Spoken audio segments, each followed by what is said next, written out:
See, it's set to January 1 to June 30th, 2025. At a larger scale, looks like I've spent about $27,000. My budget for the year is about $26,000 just for core expenses, which includes things like rent, basically housing and food, and then some local entertainment. So for things like travel, my budget goes up a little bit more to about $40K. So it's $26K for basic expenses such as food and rent, and then up to $14K for lifestyle or travel expenses. So for the year, my top three categories are travel at about $11,000, rent about $6,000. That's to be expected because my rent is about $1,500. And then healthcare, medical.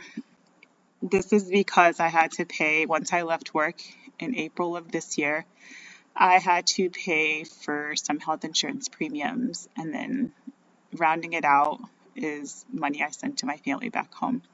So we can dive a little bit more into each category if you'd like. Here is a representation of sort of my highest and lowest spends per month for the first 6 months of the year. June was uncharacteristically high. Wow, what is that? Almost $10,000. I bet that's all travel. May was low, about $1,000. January, about $3,500. And it looks like February, March, and April were all pretty similar. So yeah, let's dive a little bit more and see what's going on here. So travel, we said, was our top category, and I don't really count that in my FIRE budget, really. My core budget, like I said, is about $25,000 to $26,000 a year moving forward. But this year I did decide to, get whatever I wanted in celebration of myself. So it looks like a lot of this was, this is my Yellowstone trip. That was a splurge for sure. This is just ridiculous. I'll say that myself. Expedia, I ended up going on an impromptu trip to the Dominican in February. It was just like cold and gloomy, and I just needed some sunshine in my life. That was money well spent. And I love having the flexibility to do that because that was just a mental health restoration trip. So I'm very fortunate that my finances allow me to kind of plan a trip like that and store my good feelings. And it looks like Princess Cruises. That was my retirement cruise. That was so fun. It was my first cruise. I went to Alaska.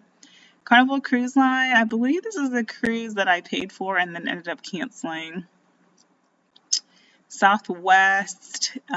These must have been some airline tickets. Oh, I went to Texas in January with a friend, so that's probably a little bit of that. Gate 1. This is probably from this same trip. We won't talk about that. And American Airlines. So yeah. Oh, I went to, I think it was February or March. I got to see Mariah Carey live in concert in Vegas. That just was like a fun little thing to do. So I did it. And let's see, what else? Yeah, these are all just related to sort of those big trips I took. Yeah, the Rio, Discovery Princess, I think that was Tips, and Orca. I took the bus in Seattle to get to the airport from the cruise port, and this helped to offset some of that travel. This was from a sign-up bonus from the Delta credit card, so yeah, that's a little bit about that. Yeah, I normally would not spend this, I won't even say it out loud, this much on a trip, but I just really wanted to go to Yellowstone and try to do it myself. It was just getting logistically complex. And I was still working at the time when I decided to do this. I was like, if I have to keep working, I'm just going to make that money work for me in a good way. So, all right, we're done with that. Rent, it's to be expected. This should be pretty even all around. My rent is $1,000 each month, so no big changes there. The leaps here is I think the checks sometimes get cashed a little bit early, and so it'll look like I paid twice in 1 month, but that's pretty standard. Love that. Healthcare, medical, let's click into this. You'll see I had no real expenses the first 2 months of the year. That's to be expected. I tend to schedule my health care around March just so I remember because that's the month I was born in. So I just kind of have that annual check-in. These three are when I started paying for Marketplace plans. So that's how much it costs for medical insurance on Marketplace with no subsidies for one person with moderate healthcare needs living in Tulsa. Headway is the platform I use for my counselor. That was when I had insurance. It was like a $40 copay. If you've never used it, I recommend it. If you don't like talking to people in terms of administrative staff, it's all online. And then Hims and Hers is for medication that I take. It would probably be cheaper to go through insurance, but the convenience of just, again, talking online with the doctor and getting things changed, the service is faster and I can just get what I need without having to make an appointment. It cuts down on a lot of middlemen. So this is a convenience fee. I still pay for that. I'm like 100% confident those meds would be $0 with my insurance. But yeah, and this is what, like $147 per quarter or something. So I'm not frugal all of the time. I definitely spend money if it makes my life easier, especially when it comes to logistics. This is Cobra payments for my dental. If you missed a couple of videos, I plan on using Cobra for dental for the full 18 months just because it's about the same as it was on Marketplace, and I'm already comfortable with my dentist and I didn't want to go through the trouble of finding a new dentist. These are so it turns out I learned this year I'm in a high risk category for breast cancer due to family history and my Black ethnicity. So I need a little bit more advanced screening every year. So those were those copays. And then I actually had to go to the urgent care center. Oh gosh. Earlier this year, I burned my hand in a cooking class. So that CVS pharmacy is for a medicine I had to get refilled. And this is just another copay. I think that's probably from the urgent care. All right. So you got a little bit of a peek into my healthcare expenses. I told you I'd come with receipts. And if you've never used Empower, you can just go here and it'll load all your accounts and it'll load the description. And if any of the categories are wrong, you're able to change them. But I've been using this since Mint went away. So they get like 75% of my categories right. That's good enough for me for a free service. Next, insurance. Oh, gosh. That's how much I pay Allstate every 6 months for car insurance. If you don't know me, I crashed my car shortly after I moved to Tulsa, and because of the crash and a new car, my insurance is just astronomical. I used to pay maybe $300 every 6 months for my old Honda. That was great. Utilities, I know a lot of people complain about utilities. For me, it has been such a non-issue for the 10 years I've lived on my own. Yeah, what is this? I think this is electricity. So about $60 a month in Tulsa for a 700 square foot apartment in downtown. Cox Communications, that's internet. This is high because of why? Oh, I paid for it the whole year because I had a spend to meet on, I think probably that Delta Amex card. So that's why that seems high. But yeah, usually I think it's like $52 a month. So that's been what I paid for internet for as long as I can remember, even when I lived in other states. Gifts, $934. I won't go into that because I think it's a lot of Zelle with people's names in it. That's usually not that high, but this year, I had a retirement party, so I think that I included that in gifts because it was mostly a gift to other people to come, and I fed them and I paid for their games at Topgolf. Groceries. This is, gosh, what do you think my top? Yeah, Walmart. I got the Walmart membership pretty much free through some indirect ways. And well, it was from filling out a survey, and then I just used that money towards the fee. And it's been so awesome. That's probably a convenience I'm going to keep. I thought it would just be a one-time thing, but I love, and to be fair, they know what they're doing because with that app, you just, start putting things in your car and they're going to deliver it for free. I do find I spend more because the inconvenience of going and leaving the house is pretty much eliminated. So when I need something, I just put it in the car and they deliver it in the time frame I select. But even though I'm spending a little bit more, the convenience for me right now is worth it. This is probably, oh, all right, I guess it's going to keep giving people's names. This is Whole Foods. I don't go there. I really buy snacks from there. Same with Trader Joe's. Aldi isn't really part of my regular practice. It's mostly when do what? When I'm nearby. Sprouts.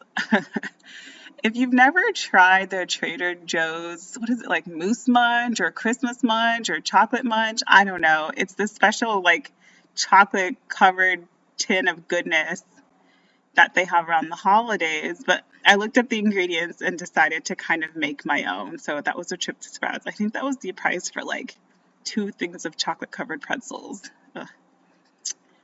What else is here? Liquor library. This is not me. I think this is from the concert, the Mariah Carey concert. I just wanted some candy, and that's where they had it first. I still have my bag of $7 Twizzlers. That was awesome. Yeah, nothing. So yeah, January was a little bit high for groceries because I think I was just in the house. It was cold, and I felt like cooking, and then that kind of dips down when it gets a little bit warmer outside. You'll usually see an inverse relationship where groceries are high and then restaurant eating is low. So I imagine probably March, June, restaurant will be a little bit higher. So let's keep an eye out for that. Next is, we did groceries, restaurants. Oh, yeah, see, January is a little bit lower, April, May. Who knows why that was high? I think the weather was just nice.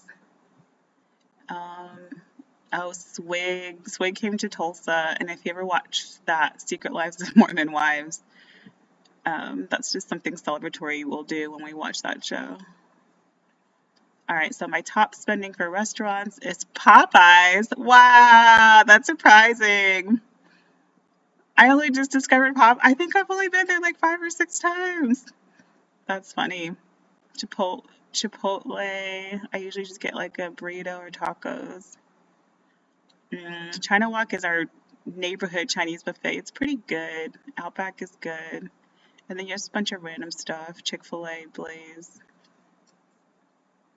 All right. And then lastly, what do we have here? Student loan. Ugh, this burns my insides. This was a mistake, but they wouldn't. I was too efficient with my auto pay on my bill pay account, and I thought student loans were going back into repayment. So I had it set to pay, and then I learned that they were still in forbearance, and the check had already gone. That's fine. So I paid $654 probably for the whole year. That's fine. It hurts a little bit. Let's just click away. Personal care, I'm sure this is all hair stuff. Yep. Oh, it's expensive to get my hair done. But no joke, I just got my hair washed and blow dried by a professional and took her 2 hours. So doing it myself is just too much of a chore. And I have a bum shoulder, so it would take me like 4 days and then it'd be time to wash it again. Taxes. I paid TurboTax for the first time. I think next year I'll probably use like Free Tax America, or I don't know. I didn't like paying this much. And then I owed the state of Oklahoma $277. What else we have? Entertainment, pretty low. Around Christmas, I think around Christmas or January, just, that January, February where you're stuck inside, I'll pay for like 2 months of Discovery so I can catch up on 90 Day Fiancé and all of the nonsense that's on TLC. That would be my time to catch up. I don't get it for the whole year because then it feels like less of a treat, and I can't watch all that stuff all year round. This is the cooking class where I burned my hand, and this is the ticket to see Mariah Carey. Those weren't even good seats. Those are like literally the back row of the theater.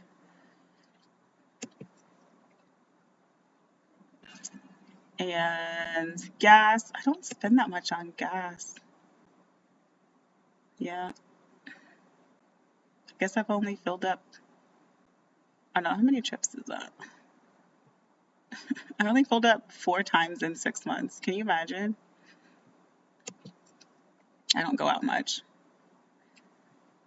And general merchandise, what's this? Amazon. I wonder what I bought from Amazon. Oh, I bought a jacket for my trip to Alaska, and then just general stuff from Walmart. It's probably home supplies, Dollar Tree. I'm sure this is just like markers, stuff for the house. Target. I don't remember what that was. This was from Alaska, and this is probably candy, honestly. And we're almost done. Service charges. I think that was from a bank bonus. So yeah, that's a little bit of how my spending went the first 6 months of the year. If you look over here, it's still pretty even. June was that really expensive trip. We won't talk about it.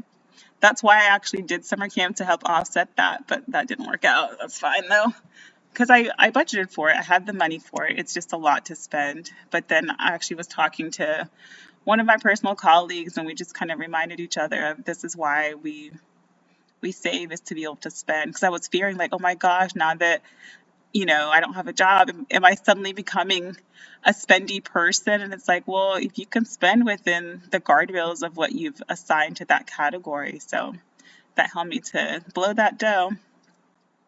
So yeah, pretty typical, nothing too surprising. I don't necessarily keep an eye on track my expenses every day. I mostly just do it quarterly.